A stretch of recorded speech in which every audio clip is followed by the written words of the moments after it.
Muy buenos días. Hoy quiero compartir con ustedes el comienzo de la segunda carta de Pablo a los Corintios. Dando algunos datos, se le considera una de las cartas más autobiográficas, donde Pablo habla de sí mismo, de su sufrimiento, del amor por la iglesia, habla de la sencillez, de la autoridad que fue recibida a través de la persona de Jesucristo. Pablo enfrentaba una oposición dentro de la iglesia. Había un grupo que tenía una desconfianza hacia Pablo y además de eso estaban en contra de su autoridad y estaban socavando esos principios dentro de la iglesia, probablemente aún provocando división.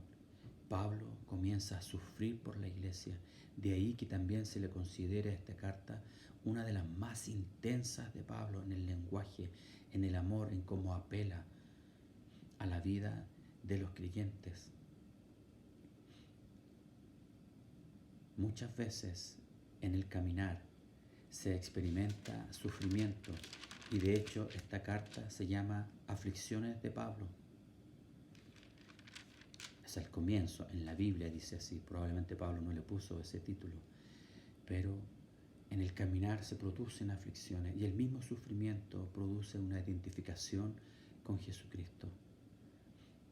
Nadie quiere sufrimiento, pero ciertamente al estar tomados de Dios, porque ciertamente también sufrir no significa de que Dios sea apartado de nosotros, sino que es parte de su obra, es parte del trato de Dios con el hombre.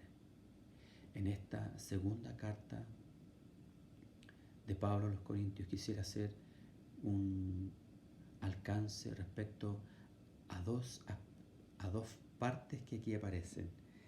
Una de ellas en capítulo 1, versículo 20, que dice: porque todas las promesas de Dios son en el sí y en el amén, por medio de nosotros, para la gloria de Dios. Buscando un poco me di cuenta que también a Jesucristo se le llama el amén.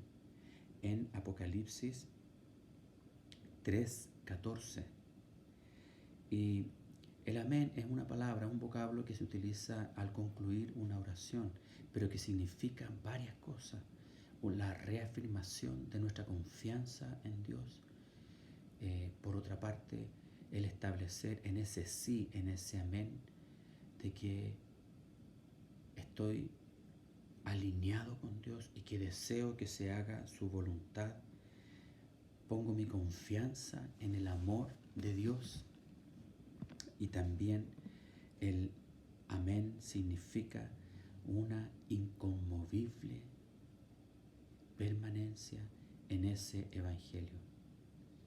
Una certeza de que Él es el que nos sostiene. Y el segundo aspecto, en el capítulo 1:22, dice: el cual también nos ha sellado y nos ha dado las arras del Espíritu en nuestros corazones. El Espíritu Santo obra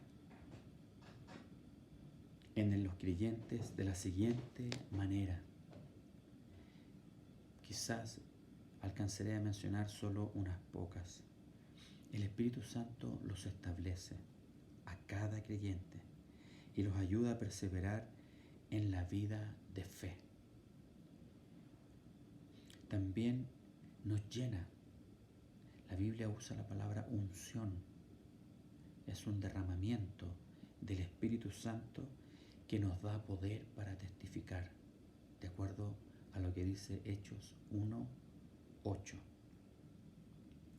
Y eso nos ayuda a hacer las obras de Cristo y permanecer en un estado, en un deseo de conocer siempre la verdad, porque Jesucristo es la verdad. Y también nos sella con esa propiedad y produce un cambio en el carácter del creyente. el Señor a través de su obra y aún del sufrimiento va cambiando esa naturaleza fuerte del hombre por un carácter más piadoso, más parecido a Él, más parecido a su personalidad. Y por último, también lo que el Espíritu Santo hace en la vida del creyente es que le garantiza de que Jesucristo está por venir. Pone en nosotros un sentir de que su venida, al estar escrita, al estar profetizada, la va confirmando, nos va animando y nos va diciendo en los tiempos, en las señales, que su venida está cerca. Gracias, Señor, por tu palabra y por esa profundidad, esa ancla que es el Espíritu Santo en nuestras vidas. Buen día.